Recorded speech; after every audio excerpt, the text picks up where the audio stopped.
के बाद दोबारा इस्तेकबाल प्रोग्राम आप देख रहे हैं सलाम जेके, और सलाम जेके में ख़बरों के सफ़र को बढ़ाते हैं जी आगे और बात ज़रा करते हैं एजुकेशन डिपार्टमेंट की। और आपको याद होगा कि कोविड-19 से पहले एजुकेशन डिपार्टमेंट के पास एक ज़िम्मेदारी थी कि वो हर तालिब इल्म को जो सरकारी स्कूल के अंदर थे उनको वर्दियाँ फराहम करते थे, उनके लिए किताबें फराहम करते थे। और कोविड के बाद ये मामला थोड़ा थम गया क्योंकि स्कूल कॉलेज नहीं चले, अगरचे मिड डे मील्स को घर घर पहुँचाने की ज़रूर कोशिश की गई, लेकिन अब एजुकेशन डिपार्टमेंट ने ये फैसला लिया है कि यूनिफॉर्म का जो कीमत है, यानी जो वर्दी की कीमत है, वो तालिब के बैंक अकाउंट में डाली जाएगी। ये फैसला जो है वो स्टेट एडमिनिस्ट्रेशन की तरफ से लिया गया है और सभी बच्चियां जो गर्ल स्टूडेंट है हमारी SC ST की और BPL की जो बच्चे भी हैं, चाहे वो पहली क्लास से 8वीं जमात तक है, और वो सारे इसके लिए एलिजिबल करार दिए गए हैं। उनके बैंक अकाउंट्स में जो है अब ये पैसा डायरेक्टली जाएगा। SED की तरफ से जो मुकर्रर किया गया रेट है वो ये है कि SED ने प्रोवाइड करेगा, फ़ी यूनिट कॉस्ट जो होगा वो 600 रुपया है, जबकि मरकज़ी वजारत बराए तालीम ने इसको 400 रुपया सन 2018 में किया था, लेकिन जम्मू कश्मीर इंतज़ामिया इसको 600 दे रही है। यानी अब ये वर्दी की कीमत 600 रुपया जो है वो हर तालिब के अकाउंट में जाएगी बराह रास्त, और ये सिलसिला जो है आज से शुरू किया जाएगा। और बाज़ाब्ता तौर पर सेंक्शन इसकी दे दी गई है कि ट्रांसफ़र ऑफ फंड्स हो अकाउंट्स के अंदर डायरेक्टली, और कोई भी वर्दी बाहर ना खरीदी जाए और किसी तरीके का इस तरीके का निज़ाम ना हो। आपको याद होगा कि ये फैसला क्यों लिया गया। ये फैसला सिर्फ इसलिए लिया गया क्योंकि परचेज स्टेट लेवल पर नहीं हो पा रहा था, स्कूल अपने अपने लेवल पर ले रहे थे और फिर तरह तरह के सवालात इन सारे मामलों पर उठे। अब इंतज़ामिया ने यह कहा कि चलिए अभी स्कूल भी नहीं है, आपने वर्दियाँ देनी है तो ये पैसा आप डायरेक्टली उनके अकाउंट्स में ट्रांसफ़र कीजिए, जितने भी तालिब हैं उनके अकाउंट्स में ये ट्रांसफ़र कीजिएगा। और आज से ये सिलसिला जो है एंटायर जम्मू कश्मीर के अंदर शुरू होना है। आप भी आपके बच्चे और BPL के जितने भी गरीब बच्चे हैं जो सरकारी स्कूल के अंदर पढ़ते हैं यकम क्लास से 8वीं जमात तक, उनके लिए आज से इस स्कीम का अनाउंसमेंट जो है वो कर दिया गया है। इसके बाद आते हैं जी आगे, अब बात करते हैं एक और ख़बर की, और वो है श्रीनगर का मास्टर प्लान। उस मास्टर प्लान की बात करते हैं जिसके तहत अब शहर श्रीनगर को जाज़बे नज़र और खूबसूरत बनाने की कोशिशें की जा रही है। फाइनल ड्राफ्ट जो मास्टर प्लान का बापत साल 2035 सामने आया है, जिसके अंदर श्रीनगर को मेट्रोपॉलिटन रीजन बनाने की बात कही जा रही है। कल हमने आपको बताया कि किन किन दफ्तरों को बाहर निकालना है। परसों वाली निशस्त में हमने आपको बताया था कि बस स्टैंड को कहां पर लिया जाएगा। आज आपके सामने चूंकि स्कूलों की बात हो रही है तो स्कूलों का मामला भी सामने रखा जाएगा। कुल मिलाकर इस नए मास्टर प्लान बापत साल 2035 का जो ड्राफ्ट सामने आया है उसमें यह लिखा गया है कि तकरीबन 590 स्कूलों की ज़रूरत शहर श्रीनगर के अंदर है साल 2035 तक। यानी साल 2035 तक हमने मज़ीद 590 स्कूल सरकारी सतह पर चाहिए, और उसके लिए बाज़ाब्ता तौर पर प्रोविज़न जो है वो श्रीनगर मास्टर प्लान के अंदर रखा गया है। अब इन 590 स्कूलों की जो फहरिस्त है, जो तकसीम है वो कुछ इस तरीके से है। 440 प्राइमरी स्कूल चाहिए, 150 हायर सेकेंडरियाँ चाहिए, और एलिमेंट्री लेवल स्टडीज़ का निज़ाम तब जाकर बेहतर हो सकता है श्रीनगर के अंदर। ये 440 और 150 जो है ये जोन वाइज बनाने की बातें कही गई है। और इसमें एक बड़ी चीज़ जो है पॉपुलेशन क्राइटेरिया क्या होगा, जो इंटरनेशनल स्टैंडर्ड है, जो नेशनल स्टैंडर्ड है, उसी को अप्लाई करने की कोशिश जो है वो जम्मू कश्मीर के इस मेट्रोपॉलिटन प्लान के अंदर की गई है। और साथ ही ये कहा गया कि स्पेशल 5 ये सरकार के सामने ये बात भी रखी गई है कि सरकार बनाए 5 एडिशनल स्पेशल स्कूल। ये स्पेशल स्कूल कौन होते हैं जी? जहां पर जो बच्चे बोल नहीं पाते हैं या जिन बच्चों को सुनने में प्रॉब्लम है या देखने में प्रॉब्लम, उनके स्पेशल चिल्ड्रंस कहते हैं। अभी तक हमारे पास एक स्कूल है, वो भी कितना चलता है आपके सामने। लेकिन इस मास्टर प्लान के अंदर यह कहा गया है कि 5 एडिशनल स्पेशल स्कूल रखे जाएं जी। एक ज़िला बडगाम के अंदर हो, एक गांदरबल के अंदर हो, एक पुलवामा के अंदर हो, एक बांडीपोरा के अंदर हो, एक बारामूला के अंदर हो, ताकि जिस्मानी तौर माजूर या कमज़ोर बच्चे जो हैं वो भी तालीम के नूर से आरास्ता हो सके। इसके हवाले से भी बात कही गई है। और ये भी कहा गया कि साल 2011 का जो सेंसस है उस हिसाब से उसमें इजाफा किया गया है तकरीबन 15% का अप्रॉक्सीमेटली, और उस पॉपुलेशन को बुनियाद बनाते हुए एलिमेंट्री एजुकेशन इंफ्रास्ट्रक्चर को डेवलप करने की ज़रूरत है। और इस वक्त हमारे को 1800 से ज़्यादा प्री प्राइमरी प्रेपरेटरी स्कूलों की ज़रूरत है। और ये प्री प्राइमरी मतलब प्रेपरेटरी स्कूल मतलब जहां आप बच्चों को डालते हैं, जहां वो छोटे बच्चे जाते हैं जी, जहां पर राइमें वाइमें उन्हें सिखाती हैं, प्रेपरेटरी स्कूल है। और एक प्रेपरेटरी स्कूल में तकरीबन 250 ही बच्चे हो, ये बात जो है वो इस रिपोर्ट के अंदर कही गई है। इसके साथ साथ ये भी कहा गया कि सेपरेटली आईसीडीएस प्रोग्राम जो सोशल वेलफेयर डिपार्टमेंट की तरफ से चलाया जा रहा है वो प्राइमरी स्कूलों के अंदर और प्राइवेट एस्टेब्लिशमेंट्स के अंदर भी चलाया जाए। इस तरीके की सिफारिशें जो हैं वो इस मास्टर प्लान के अंदर, ड्राफ्ट मास्टर प्लान के अंदर जो है वो कही गई हैं। ड्राफ्ट मास्टर प्लान बापत साल 2035 के अंदर श्रीनगर मेट्रोपॉलिटन रीजन बनाने के लिए स्कूलों का क्या कुल हाल होना चाहिए, वो थोड़ी सी खबर हमने आज आपके सामने रख दी है। अब बात करते हैं सिविल सेक्रेटरीट की और जम्मू के लोग परेशान क्यों हैं। आसिफ, बिल्कुल सिविल सचिवालय के हवाले से बात करते हैं और दरबार मूव की प्रैक्टिस के बाद किस तरीके से अवाम मुश्किलात से दोचार है दोनों हिस्सों के अंदर, वो जरा डिटेल्स आपके सामने रखें। इंतजामिया के काम पर इसलिए सवालिया निशान लगा है क्योंकि आपको याद होगा लेफ्टिनेंट गवर्नर इंतजामिया की तरफ से जम्मू कश्मीर के मुतालिक एक अहम फैसला लिया गया था और कई बरसों के बाद ये फैसला जम्मू कश्मीर के अंदर हुआ कि दोनों जगह से दरबार काम करेगा, दोनों जगह दफ्तर खुले रहेंगे। यानी 6 महीने श्रीनगर और 6 महीने जम्मू के अंदर जो अमल था उसमें थोड़ी सी तब्दीली लाकर दोनों जगह सरकारी दफातर अपने काम सरमा और गर्मा के दौरान काम जारी रखेंगे अवाम की राहत के लिए।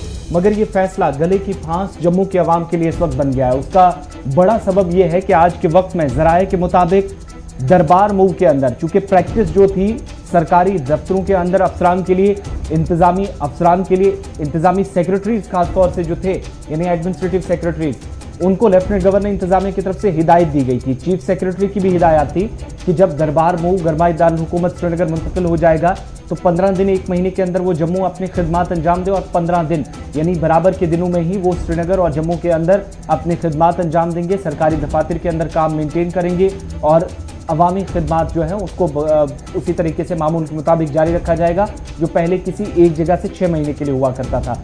लेकिन आज ऐसे बेशतर दफातर जम्मू के अंदर सिविल सेक्रेटरीट में जहां से शिकायतें मुसलसल मौसूल हो रही हैं, कई फ़ोन कॉल्स मिली हैं और कई एहतजाज हुए हैं जम्मू सिविल सचिवालय तक, सिविल सेक्रेटरीट तक। परेशानी सिर्फ ये कि एक फ़ाइल अगर जिसका काम 1 हफ्ते का होता है वो सरकारी दफ्तर के अंदर पहुंचती है, लेकिन कई महीने लग रहे हैं चूँकि आगे से जवाब जो लोगों की माने या एहतजाजी जो मुसलसल बता रहे हैं। और कल भी SRTC की तरफ से एहतजाज किया गया जो रिटायर्ड मुलाजमीन है कि फ़ाइल जम्मू सिविल सेक्रेटरीट के अंदर पहुंची है लेकिन एडमिनिस्ट्रेटिव सेक्रेटरीज नहीं है जिन्होंने साइन उनकी फ़ाइल पर करना है, वो आज के दिन में बताया जाता है कि श्रीनगर है। इसलिए जो अमल लेफ्टिनेंट गवर्नर इंतजामिया ने अपनाया था 15 दिन श्रीनगर और 15 दिन जम्मू, यहाँ से खिदमात अंजाम दीजिएगा, दोनों जगह से अफसरान को हिदायत दी गई वो काम को जारी रखें। लेकिन इस इस पर काम करने में इंतजामी सेक्रेटरीज हों, उनके निचले स्तर पर काम करने वाले अफसरान हो या दीगर मुलाजमीन मुकम्मल तौर पर नाकाम साबित हो रहे हैं और इसका खमियाजा जम्मू सूबे की आवाम इस वक्त सबसे ज़्यादा भुगत रही है जो सरकारी दफातर के चक्कर काट रहे हैं, फाइलें धूल चाट रही हैं लेकिन काम हफ्तों का है, महीनों तक मुकम्मल नहीं हो रहा है इस वक्त। चलिए जी, अब ज़रा बात लद्दाख की करेंगे और उसके बाद मौसम का मिजाज भी आपको बताएंगे क्योंकि मौसम की तपिश में आ सकती है नरमी। जो 32-33 डिग्री का पारा कश्मीर के अंदर है उसमें नरमी आएगी। कब नरमी आएगी आपको बताएंगे, लेकिन उससे पहले लद्दाख की ठंडी हवाओं से भी आपको रूबरू करवाते हैं क्योंकि लद्दाख के अंदर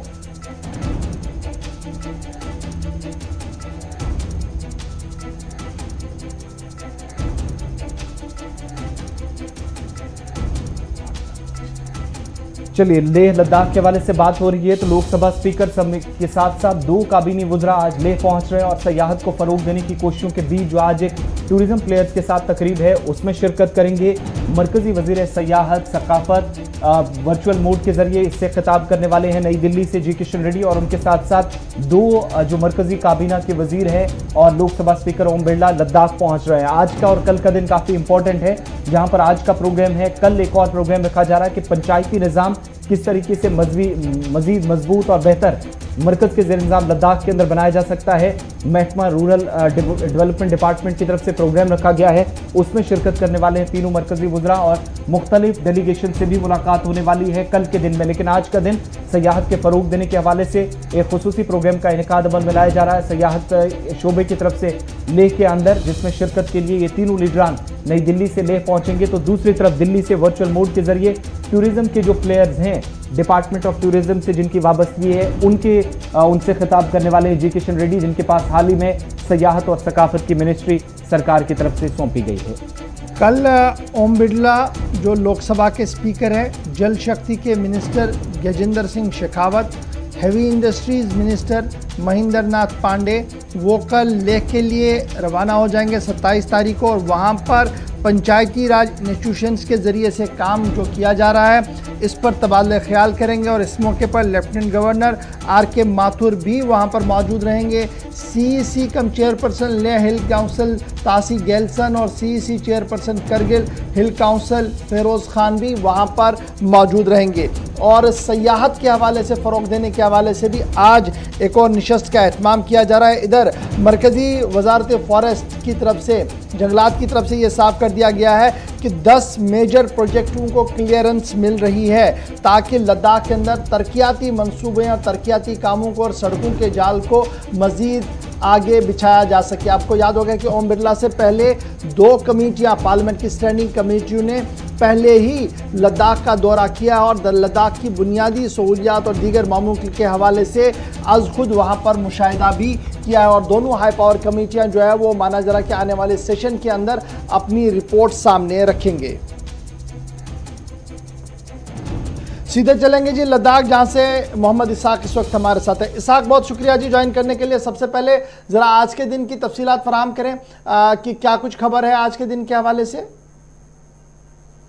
जी, आपको बता दें, जिस तरह आपने कहा कि आज यहाँ पे खासकर सयाहत के हवाले से जो एक आगे बढ़ाने के लिए वीडियो कॉन्फ्रेंसिंग के जरिए जो है एक अवेयरनेस कम डिस्कशन जो है वो चलाया जाए। मेन जो प्रोग्राम है वो कल का है, क्योंकि पार्लियामेंट्री आउटरीच एक बहुत बड़ा प्रोग्राम होने जा रहा है, खासकर पंचायती राज इंस्टीट्यूशंस की एम्पावरमेंट के लिए, जिसमें बहुत सारे सेंटर यूनियन मिनिस्टर्स शिरकत कर रहे हैं और जो ऑनरेबल स्पीकर हैं लोकसभा के ओम बिरला वो शिरकत कर रहे हैं। ये कल का जो इवेंट है ये बहुत बड़ा इवेंट है। इसमें लेह और करगिल के जितने भी पंचायती राज इंस्टीट्यूशन के जो मेंबर्स हैं वो ज्वाइन करेंगे और उनके साथ साथ बहुत सारे विषयों पे जो सेंटर के मिनिस्टर्स ओम बिरला के साथ यहाँ पे आएंगे, लोकसभा स्पीकर के साथ जब यहाँ पे आएंगे तो उनके साथ डे लॉन्ग पैनल डिस्कशंस होंगे और अलग अलग मौजूदात पे बात किया जाएगा। और साथ ही साथ ओम बिरला लद्दाख के दूर दराज जगहों पे अगर नुब्रा और पेंगोंग का भी दौरा कर रहे हैं कल के सेशन के बाद, परसों के दिन। ये बताइए कि आज का दिन भी बड़ा इंपॉर्टेंट है और माना जा रहा है कि सयाह टूरिज्म के हवाले से भी आज एक फंक्शन होनी है और ये फंक्शन एक प्रमोशनल फंक्शन होगा ताकि लद्दाख के अंदर और टूरिज्म को प्रमोट किया जाए।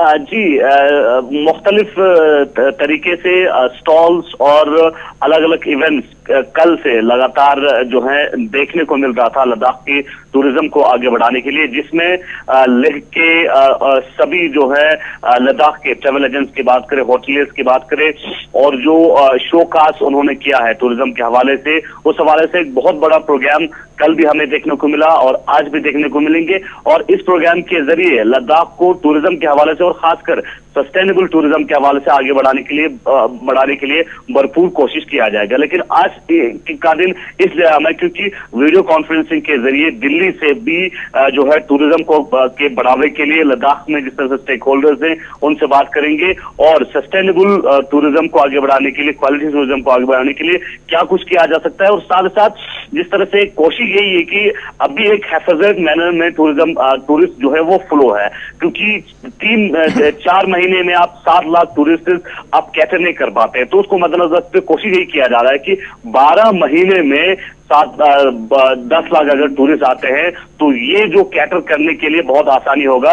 एक ही सीजन में पीक लेवल पे टूरिस्ट आने से कहीं ना कहीं सस्टेनेबिलिटी के ऊपर काफी असर पड़ता है, तो इसको मद्देनजर रखते हुए माइनॉरिटीज मिनिस्ट्री के भी कुछ लोग जो है वो कल करगिल के अंदर थे, आज लेह के अंदर है, और माना जा रहा है कि वहाँ पर माइनॉरिटीज़ मिनिस्ट्री की तरफ से जो आला तालीम हासिल करने वाले बच्चे हैं, जो कम्पिटिटिव एग्जामिनेशंस में आना चाहते हैं, IAS, IPS, IFS इम्तिहान के लिए आना चाहते हैं, उनके लिए कोचिंग सेंटरों का इंतजाम किया जा रहा है। और साथ साथ ये भी खबर आ रही है कि एक अलहदा वक्फ काउंसिल का ऐलान बहुत जल्द लद्दाख यूनियन टेरिटरी के लिए किया जाएगा। जी, यकीनन अलहदा वक्फ काउंसिल का ऐलान बहुत जल्द लद्दाख यूनियन टेरिटरी के लिए किया जा सकता है, क्योंकि कल जिस तरह से डॉक्टर दरक्षा अंद्राबी जो कि CWC के मेंबर है, उनकी क़यादत में जो बाकी सेक्रेटरीज की बात करें और बाकी मेंबर्स पिछले 2 दिनों से लगातार लद्दाख में दौरा कर रहे हैं। और उनका अहम मकसद यही कि एक तो लद्दाख में जिस तरह से मिनिस्ट्री ऑफ माइनॉरिटी अफेयर्स की जाने से जो स्कीम्स किया जाता है वो ग्राउंड जीरो पे इंप्लीमेंट किया जाए और लोगों को फैसिलिटेट किया जाए। और साथ ही साथ इस बार का दौरे का मेन मकसद यही है कि लद्दाख में खासकर UPSC के यूनियन पब्लिक सर्विस कमीशन के हवाले से जो है एक एस्टेब्लिशमेंट किया जाए, इंस्टीट्यूट खोला जाए, ताकि यहाँ के जो स्टूडेंट्स है, खासकर माइनॉरिटी से ताल्लुक रखने वाले स्टूडेंट्स हैं, उनको आगे प्लेटफॉर्म मिले, वो UPSC क्रैक कर पाए। और साथ ही साथ आइडेंटिफिकेशन भी करने जा रहे हैं वक्फ के प्रॉपर्टी के हवाले से और साथ साथ वक्फ बोर्ड के हवाले से। और डॉक्टर दरक्षा अंद्राबी ने साफ साफ कहा कि बहुत जल्द लद्दाख में भी वक्फ बोर्ड का भी ऐलान किया जा सकता है। कल करगिल में था, आज पूरी टीम लेह में है और लेह के आसपास जाके दौरा कर सकते हैं। बहुत बहुत शुक्रिया इसाक हमारे साथ ज्वाइन करने के लिए, लद्दाख की सूरत हाल पर अपडेट देने के लिए। अब ज़रा फ़ोन लाइन्स थोड़ी देर में खुल जाएंगी, आप कॉल कर सकते हैं, लेकिन आपको बताते चलें कि मौसम का मिजाज भी किस तरीके से बदल सकता है, क्योंकि लगातार गर्मी के बाद अब महकमे मौसमियात ने इस बात का इशारा दिया है कि मगरबी हवाओं का असर कुछ बनेगा और जम्मू कश्मीर में आने वाले दिनों में मतला अबरालूद रहेगा, कहीं पर बूंदाबांदी होगी और कहीं पर तेज़ हवाएं भी चल सकती हैं। 28 और 29 तारीख को पेशन गोई की गई है कि इन 2 दिनों के दौरान बारिशों का इम्कान है। महकमे मौसमियात की तरफ से इस बात का अंदाज़ा लगाया जा रहा है कि 2 दिन के दौरान बारिशें हो सकती हैं और बालाई और मैदानी इलाकों के अंदर बारिशों के होने का कभी इम्कान है। और उस तरीके से जो पारा लगातार बढ़ रहा था और श्रीनगर शहर के अंदर कल दिन का दर्जा हरारत 32.9 डिग्री जो रिकॉर्ड किया गया था और कुपवारा के अंदर 33.3 डिग्री रिकॉर्ड किया गया था, अब इसके बाद कहीं ना कहीं पूरे वादी के मौसम में फ़र्क आ सकता है। और ये कहा गया है कि जिन लोगों ने इस कौमी शहरा पर यानी श्रीनगर जम्मू कौमी शहरा पर सफ़र करना हो वो पहले हालात का जायज़ा लें और पूरी तरह से राब्ते में रहे डिपार्टमेंट ऑफ ट्रैफिक के, और उसके बाद ही कौमी शहरा पर सफ़र करें। लेकिन अच्छी खबर जम्मू कश्मीर के नाजरीन के लिए ये है कि 28 और 29 अगस्त को अब 2 दिन बारिशों का सिलसिला रहेगा, न सिर्फ बालाई इलाकों के अंदर बल्कि मैदानी इलाकों के अंदर भी तेज़ हवाओं के साथ साथ बारिशें होने का इम्कान है, जिससे दर्जे हरारत में थोड़ी सी नमी और थोड़ी सी कमी ज़रूर देखने को मिल सकती है। चलिए, मौसम के हवाले से आपको बात बताई, गर्मी से राहत का इम्कान है। साथ साथ जम्मू कश्मीर इंतजामिया के कुछ फैसलों की बात करते हैं। तरक्याती मंसूबे टेंडरिंग के बाद ही मंजूर करने का फैसला, सरकार ने मुतलका अफसरान को हुक्मनामा उनके लिए जारी कर दिया है और हुक्मनामे पर अगर अमल नहीं होता तो सख्त कार्रवाई का इंतबाह भी जम्मू कश्मीर इंतजामिया की तरफ से दिया गया है। चीफ सेक्रेटरी अरुण कुमार मेहता की सदारत में मीटिंग हुई है, जिसमें अफसरान को, खासतौर से DCs को और CPO को ये साफ हिदायत दे दी गई है और हुक्मनामा भी जारी हुआ है कि तरक्याती मंसूबे हों, जो अलॉटमेंट आपकी तरफ से की जाती हैं डेवलपमेंटल वर्क्स की, टेंडरिंग के बिना वो ना दी जाएं। और अगर ऐसा सरकार के नोटिस में कोई बात आती है कि टेंडरिंग के बिना कोई मंसूबा, तरक्याती मंसूबा जिसको मंजूरी दे दी गई अफसरान की तरफ से, तो सख्त कार्रवाई का इंतबाह भी दिया गया है। और ये भी कहा गया है कि अगर ये मामला नोटिस में आया इंतजामिया की और इसमें कोई कसूरवार पाया जाता है तो तहकीकाती एजेंसियां भी इसमें मुदाखलत करेंगी, उनके हवाले पूरा केस कर दिया जाएगा। इस तरह के केसेस, क्योंकि डिसिप्लिनरी एक्शन का यहाँ पर वार्न किया गया है अफसरान को कि जितने भी मुतलका अफसरान हैं या सरकार की, खासतौर से DCs और CPOs को, जिनको डॉक्टर अरुण कुमार मेहता की इस मीटिंग के दौरान एक तो यहाँ पर वीडियो कॉन्फ्रेंसिंग के जरिए उन्हें हिदायत दी गई और उसके बाद हुक्मनामा जारी हुआ है कि बिना टेंडरिंग के कोई भी तरक्याती काम जो है वो कहीं पर भी अलॉट ना किया जाए। चलिए जी, अब ज़रा वक्त हो गया आपकी फ़ोन कॉल्स को लेने का और जल्दी से कुछ फ़ोन कॉल्स लेंगे और उसके बाद जो लगातार आप हमें पूछ रहे थे कल, जिस पर हमने गुफ्तगू की थी कि पीने के पानी का टैक्स अब यहाँ जो है वो बढ़ चुका है, वो भी आपको डिटेल में समझाने की कोशिश करेंगे। लेकिन फ़िलहाल कुछ फ़ोन कॉल्स को लेते हैं जल्दी से। हेलो अस्सलाम वालेकुम। वालेकुम सलाम व रहमतुल्लाह। ये मैं मोहम्मद कमाल वानी हूँ, रहमबाग कॉलोनी से। इशफाक साहब अस्सलाम वालेकुम। जी वालेकुम सलाम हुजूर। सर मुझे दो मसाइल हैं। एक मसाइल है कि मैंने बार बार उन डेफ एंड डमू की बात की है कि डेफ एंड डमू कैंडिडेटों को 4th क्लास में अलहदा कोटा नहीं देते हैं जी। दूसरा मसाइल है, हम डीसी साहब से भी मिले, डिविजनल कमिश्नर साहब से भी मिले, यहाँ डिवाटरिंग स्टेशन जो रहमबाग कॉलोनी में पेंडिंग है, अनकम्प्लीट है, उसको उन्होंने ऑर्डर किया है कि फ्लड कंट्रोल वालों को इनको एनओसी दे दो, ये काम कंप्लीट करेंगे। लेकिन वो काम कंप्लीट करने के लिए एनओसी नहीं देते हैं। अच्छा जी, अब ये डिवकॉम साहब ने ऑर्डर किया था ना कि इनको जी एनओसी दिया जाए। हाँ, तो फ्लड कंट्रोल वाले क्या कह रहे हैं? डिवकॉम साहब की वो आजकल करते हैं। अच्छा, आजकल करते हैं। चलिए इस बात को जरूर डिवकॉम साहब की नोटिस में भी लाएंगे कि जनाब आपका हुक्म जो है चलता नहीं है, क्योंकि अगर आपने कहा था तो होना चाहिए था। और अब हालात ये है कि एक बार फिर शिकायत है कि डिवाटरिंग पंप जो बहुत पहले वहाँ बना था, एक छोटी सी पाइप जोड़कर उसको कंप्लीट किया जा सकता है, नहीं हो पा रहा है। उम्मीद है कि आपकी आवाज़ को ज़रूर सुना जाएगा जी। एक और कॉलर हमारे साथ। हेलो अस्सलाम वालेकुम गवर साहब। जी वालेकुम सलाम रहमतुल्लाह।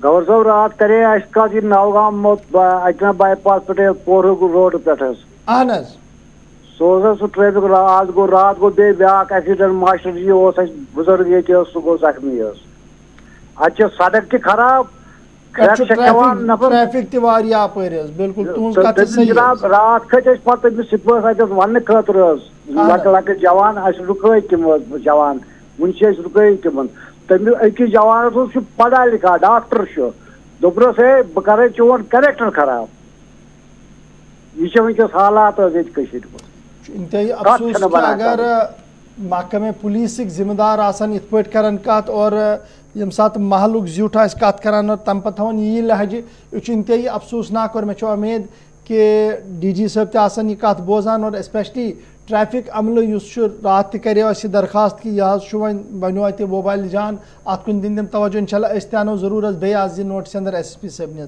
सड़ा शुक्रिया कॉल करने। बहुत शुक्रिया। नेक्स्ट कॉलर नाम बताएं अपना। हेलो अस्सलाम वालेकुम। जी वालेकुम सलाम। जनाब डालस मज रोजान अहन ना वन पन अली मोहम्मद। जी अली मोहम्मद साहब वन जनाब अर्ज कि जमीन मकान बाकी नसर बना मतलब यप गई शुर बालेन तो नान बना करान तो जमीन यमो थम 3,91,000 रेट ये जन मतलब वालवेशन रेट 3 लाख द्राम तो तथ ट्रबल नम वन हेकान तुलित नम क्या सोन रोड तस तो सोन फ्यूचर तगो खराब हेकान और योर गि रोड ठीक तो हेकान तुलित नम कॉलोनी सान कर सान कर रोजगार सब्जी पे मुनहसिल सब्जी मतलब जमींदारी करान तथ पे कमान दावा झूठ करान लवड़ा हसा लेक्स एंड वाटर वेस करान सान खतर कहें मतलब खोर अगर और यी कह अफसर तमिस नहरू पार्की कहें सूख माल तुल यमो सोर घर थक तथि तम थी तप वो तप जंगलिस्तान गोमुत यह बड़ दावा करान ईद करोड़ करान खर्च अत डलक साफ कर बड़ परेशानी से अंदर से। चलो इंशाल्लाह मैं उम्मीद कि जरूर गश्तून मसले हालत। चलिए एक और कॉलर दे दीजिएगा। हेलो हेलो अस्सलाम वालेकुम। वालेकुम सलाम। बहुत सब रशीद बेन पे जी रशीद साहब।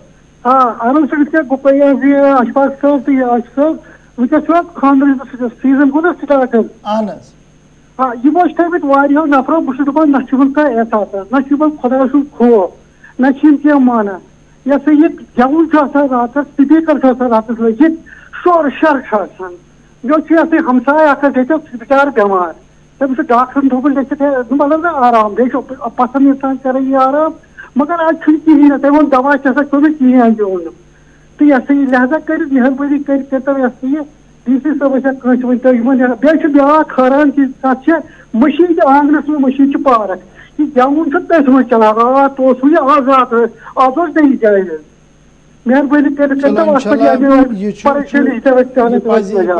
पान सोचुन कि मानि कुछ अमल सस हमसायस नुकसान वातान तो पत् बह दाव करान कि बह मुसलमान अस पह पान त सोचुन और इंतजामिया मे बासान ऑलरेडी यह हुक्मनाम कि शाम 10 बजे पत् अगर कह तवन तमिक तम पावर डेसिबल कम थवन इंशाल्लाह ज़रूर बोजन आसन श्रीनगर म्यूनसिपल कॉर्पोरेशन जिम्मेदार और ज़िले हुकाम तिम निन अत पे ध्यान और तिम वुचन कित पे हल सपदित मामले। कॉलर दे दीजिएगा। हेलो हेलो अस्सलाम वालेकुम। जी वालेकुम सलाम। बस खुशबाग बारामूला पे ना वन पान मे नाव गुलाम मोहिद्दीन बस खुशबाग बारामूला पे। जी मोहिद्दीन साहब जनाब गवर्नर साहब वेचान कत कर बोजान वन अच्छा अर्ज यह खुशबाग जती पे बना कदल अत गई करीबन 15 वरी बना बिल्कुल अत थोड़ा बहुत फंडस त्रावान कप खर्च गसान एस्टेब्लिशमेंट वगैरह सह मसल ब्या मसल वनस बोड़ बनियामुत रेलवे स्टेशन वत गसान सह रेलवे पन रोड तथ पे बनोमुत यमो ट्रक यार्ड फूड कॉर्पोरेशन वालों और तोमुल वातान ट्रकन करान तथ जमा सह रोड ब्लॉक गसान। अच्छा सो रेलवे स्टेशन कुन असली गसान तो अत पे वात तो हुकूमत तान यह सोन अर्जी डिप्टी कमिश्नर साहब बोजान और तिम वुचन कि अत क्या हाल है कि नीरित कि गोडाउन तती ट्रैफिक निज़ाम अगर इत पे रोज तो लुकन गसान मुश्किल इंशाल्लाह जरूर आसन तिम तुज कत बोजान। एक और कॉलर है जी। हेलो नेक्स्ट कॉलर नाम बताएं। हेलो जी कौन साहब कहाँ से? हेलो मैं श्रीनगर से हूँ, वर्षा नगर से। जी जल्दी से बात रखिए। ये एक तो हमारा 2 क्वेश्चन, एक तो कॉन्वेंट के अपोजिट कॉन्वेंट के दरवाजे न्यू कॉन्वेंट को लड़कियों का है, उसके बाहर जो रोड है वो बहुत खस्ता हालत में है। बिल्कुल जी गोगजी बाग वाला बहुत सालों से उस पर कोई रिपेयर नहीं हुआ है। बिल्कुल बहुत सालों से ऐसे पड़ा है, गाड़ी चल रही है, कुछ नहीं हो रहा है। चलिए जी बहुत शुक्रिया। बिल्कुल पहले तो ये सड़कों वाला मामला बड़ा इंपॉर्टेंट है। मेरी समझ से 2 चीज़ें बड़ी समझ नहीं आ पा रही और मैंने बड़ा खंगालने की भी कोशिश की थी। R&B डिपार्टमेंट की तरफ से लगातार इस बात पर जोर दिया गया कि जनाब इस बार हमने बड़े पैमाने पर जी काम शुरू कर दिया है और हर सड़क को हम मैग्नेमाइज कर रहे हैं और हर गली तक जी तेल डाला जाएगा और कोई परेशानी नहीं होगी, पैसा भी बहुत रखा गया है। लेकिन जब आप श्रीनगर की सड़कों का हाल देखेंगे, एयरपोर्ट से शुरू कीजिएगा, आप लाल चौक तक आइएगा, सूरत हाल आपके सामने। फिर आप Lal Chowk tourist reception centre से सोरा की ओर जाइएगा, चाहे डलगेट से जाइएगा या 90 फीट से जाइएगा, सूरत हाल क्या है हमारे सामने है। सोनवार वाले रोड से सेक्रेटरीट तक तेल डालने से ये बिल्कुल भी साबित नहीं किया जा सकता है जनाब ऑल इज वेल। शहरी श्रीनगर की सड़कें तबाहुल हाल है और अब सिर्फ चंद दिन बचे हैं। अगर इनमें भी काम नहीं किया गया और जंगी बुनियादों पर काम नहीं किया गया तो शायद आगे फिर आप जब काम करेंगे उसका कोई फ़ायदा ही नहीं होगा, क्योंकि मौसम का मिजाज बदल रहा है और ठंड में आप लुक डाल नहीं सकते हैं और आगे होगा क्या, फिर अल्लाह ही हाफिज़ है। और फिर ये कहा जा रहा है कि जनाब हम तो टेंडरिंग कर रहे हैं। अच्छा अब ये एक और प्रॉब्लम है, मैंने किसी इंजीनियर से पूछा पिछले दिनों कि क्यों नहीं हो रहा है, जनाब ये प्रोसेस थोड़ा लंबा हो गया जी, ई टेंडरिंग है, 10 तरह की परेशानियाँ, क्लियरेंस से नहीं मिल रही हैं। तो जनाब ये आपको करना है, हमने करना है, टैक्स पेयर को इसके साथ कुछ भी नहीं है। आपने स्ट्रीमलाइन करना है तो गवर्नर साहब से जाकर मिलिए, उन्हें बताइए कि ये परेशानी आ रही है, या पहले ही आप ये बता दीजिए कि हम 100% नहीं कर रहे हैं, हम 10% काम करेंगे, सिर्फ इतना ही हमसे हो सकता है। धोखा देकर ये कहना, गलत बयान नहीं देकर और एडमिनिस्ट्रेशन के जरिए से टॉप ऑफिशियल्स को ये कहलवाना ना कि सर हम काम कर रहे हैं जी, ये काम तो हो जाएगा 10 दिन में और 2 साल में भी वो नहीं हो रहा है। शहर की सड़कें तबाह हो रही है, ये श्रीनगर का भी यही हाल है और जम्मू से भी इसी तरीके की इतलात है जी। लास्ट 2 कॉल दे दीजिएगा बैक टू बैक, उसके बाद जरा आपको कोविड की खतरनाक सूरत हाल जो है वो भी बताते हैं। 2 calls back to back. Hello hello अस्सलाम वालेकुम। जी वालेकुम सलाम। फिरदौस कॉलोनी ईदगाह पे माजी सिद्दीकी 2 नंबर अत गली खुदायस तूत आब खसा यह खस पे गोमुत। अच्छा अत शेरानी रेन बनो पे शेरानी मेहरबानी कर चलो इंशाल्लाह जरूर तुहस कत आसन बोजान और जरूर गो। लास्ट कॉल दे दीजिएगा। हेलो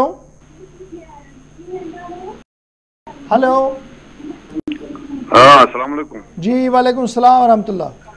अर्ज करान छानपुर पे हजरत नाम बस दास अब्दुल गनी जी। अब्दुल गनी साहब वन बस डिपार्टमेंट ऑफ ट्रांसपोर्ट गए रिटायर 2 वर गई न कुन ग्रेजुएटी न कुन लीव सैलरी न कह 2 वर गई रिटायरमेंट पोसे कुन तरान क्या कोर्टुक ऑर्डर ती करो जल्दी जल्दी। सड़ा शुक्रिया कॉल करने बापत। रिटायर एम्प्लॉयज भी परेशान है, आवाम की कोई सुन नहीं रहा है। और यही बात जो मैंने कहा था कि पार्लिमानी कमेटी ने कहा था कि रेड टेपिज्म है जी, अफसरशाही है। और उस अफसरशाही में आवाम को दम कैसे घुट रहा है वो इन आवाज़ से आप सुन रहे होंगे।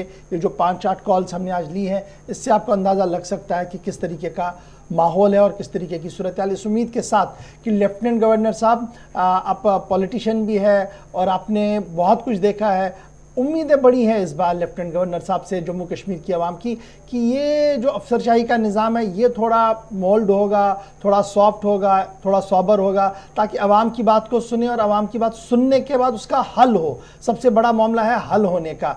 अक्सर ये देखा गया कि जब ब्रीफिंग्स आपको दी जाती हैं उसमें कोताहियाँ होती हैं और ग्राउंड रियलिटियाँ शायद वो नहीं होती हैं जिस तरीके से प्रोजेक्ट वहाँ पर किया जाता है। इसलिए बहुत ज़्यादा ज़रूरी है कि आप डायरेक्ट बात करें, लोगों से सुने उनकी बात, ताकि आपको भी पता लगे कि ग्राउंड ज़ीरो पर किस तरीके से काम हो रहा है। आप कर रहे हैं और थोड़ा ज़रूर इसमें वसअत लाने की ज़रूरत है। इससे पहले कि हम रिपोर्ट पर आए, एक बड़ी बात आपसे करनी है जी। कोविड गया नहीं है, इसका ख्याल रखिएगा। तीसरी लहर के हवाले से भी ऑलरेडी अलर्ट जो है वो जारी कर दिया गया है। और इस वक्त हमारे पास जो एदाद शुमार कोविड के आ रहे हैं 46,000 से ज़्यादा केसेस पॉजिटिव हैं जी। 607 लोगों की मौत पिछले 24 घंटों के दौरान हुई है, यानी अब मौत का फिगर फिर बढ़ना शुरू हो गया। 607 लोगों की मौत भी हुई है। और केरल के आसपास का अगर आप हाल देखेंगे तो सूरत हाल आपको और भी अजीब दिखेगी वहाँ पर, लेकिन रिकवरियाँ भी हो रही हैं। एक्टिव केसेस अभी हमारे पास 3,33,000 से ज़्यादा है। और इसमें एहतियात बहुत ज़्यादा बरतिएगा। इस गलतफहमी में नहीं रहिएगा कि शायद कोविड ख़त्म हो गया है। वैक्सीनेशन की दूसरी डोज लगवाइएगा, पहली डोज लगवाइएगा, मास्क लगाइएगा, तब जाकर बाहर और काम कीजिएगा। और अगर आपको थोड़ा सा भी सिम्टम दिखता है तो फ़ौरन से बेशतर एहतियात करिएगा, घर बैठिएगा, ताकि इस चेन को तोड़ने में मदद आप करें। जनाब वक्त हो गया जी आपको एक रिपोर्ट दिखाने का, क्योंकि आसिफ बता रहे थे कि लगातार जी खबर आ रही है कि ये जो कल हमने बताया कि रियासती इंतज़ामिया ने फैसला लिया है कि 10% जो है वो टैक्स बढ़ाया गया जी, वाटर टैक्स, जिसको लेकर जम्मू के लोग भी परेशान हैं, कश्मीर के लोगों का अपना एक रद्द-ए-अमल है। लेकिन क्या कुछ है ये पूरी खबर आपको ग्राफिक और इस रिपोर्ट के ज़रिए से समझाएंगे। आसिफ और मुझे आप देंगे इजाज़त। ज़िंदगी रही तो कल 8:35 पर दोबारा इसी प्रोग्राम में आपके साथ करेंगे मुलाकात। जब तक के लिए अल्लाह हाफ़िज़। आप इस रिपोर्ट को देखिएगा।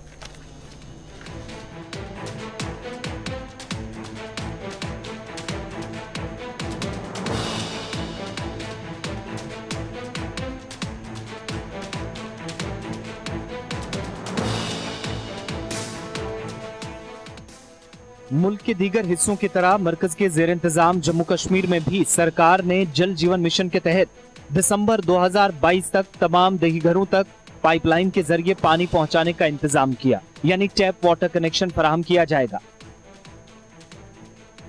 रवां बरस के दौरान भी यूनियन टेरिटरी के मुख्तलिफ अजला में तमाम तर गाँवों पर काम मंसूबे के तहत जारी है। JJM यानी जल जीवन मिशन के तहत हर घर तक वाटर सप्लाई बजरिया पाइपलाइन पहुंचाने के लिए कोशिशें तेज हुई।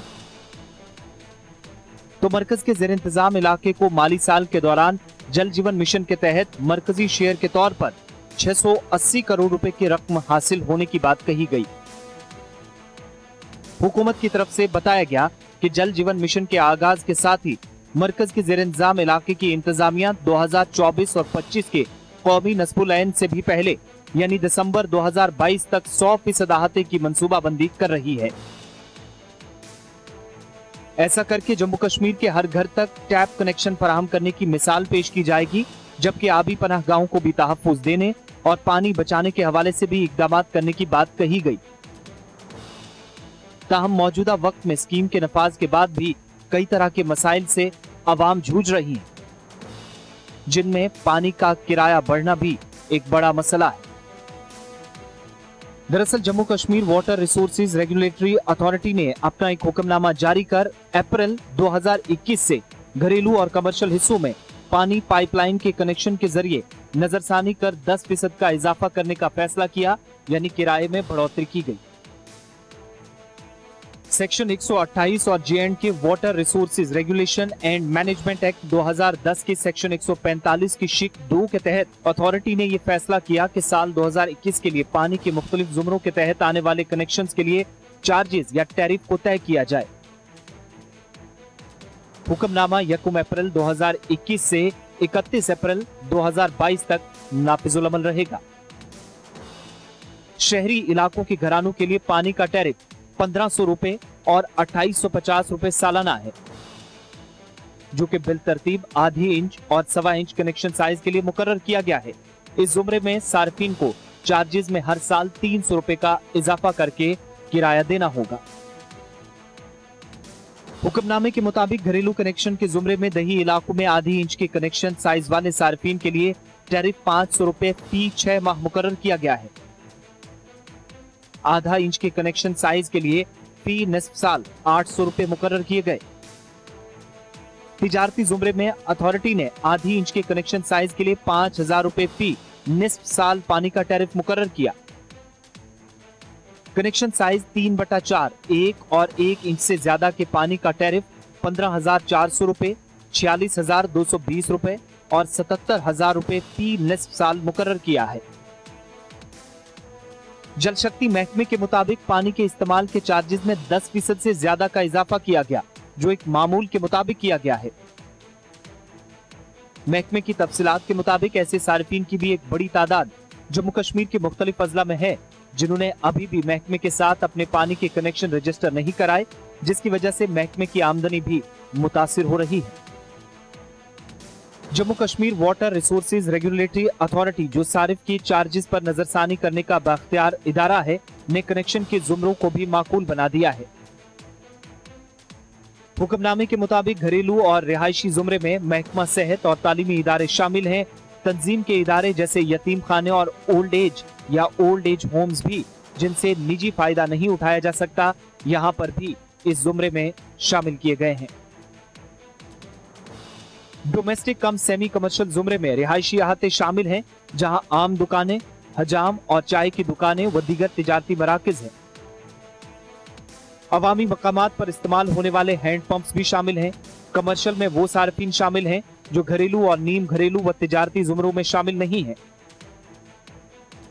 इदारों में सरकारी दफातर, कुतुबखाने, निजी तालीमी इदारे, कॉरपोरेशंस, खुद मुख्तार इदारे वगैरह शामिल हैं। सनती यूनिट्स में ब्लैक वाटर इस्तेमाल करने वाले यूनिट्स शामिल हैं, जैसे दवासाजी, ईंटों के भट्टे, टाइल और दीगर सभी को मुख्तलिफ जुमरों में शामिल किया गया है। कोविड-19 की वबाई मर्ज की आजमाइश की घड़ी में देही इलाकों में पाइप के जरिए पानी की फराहमी की कोशिशें यकीनी तौर पर जिंदगी बसर करने, खुसूसन खवातीन और लड़कियों के लिए जिंदगी बसर करने के अमल को आसान बनाएगी और इनकी तकालीफ का खात्मा होगा। वो महफूज हो सकेंगी और पुरवकार जिंदगी बसर कर सकेंगी। ये दावा मरकजी सरकार के साथ साथ मकामी सतह पर इंतजामिया का भी है। लेकिन मुतअद्दिद इलाकों में वाटर सप्लाई का ना होना, स्कीमों का बेकार पड़ा रहना और अचानक से पानी के किराए में इजाफा होना लोगों के लिए एक अलग मुसीबत मौजूदा दौर में बन गई है। News desk, Gulistan news.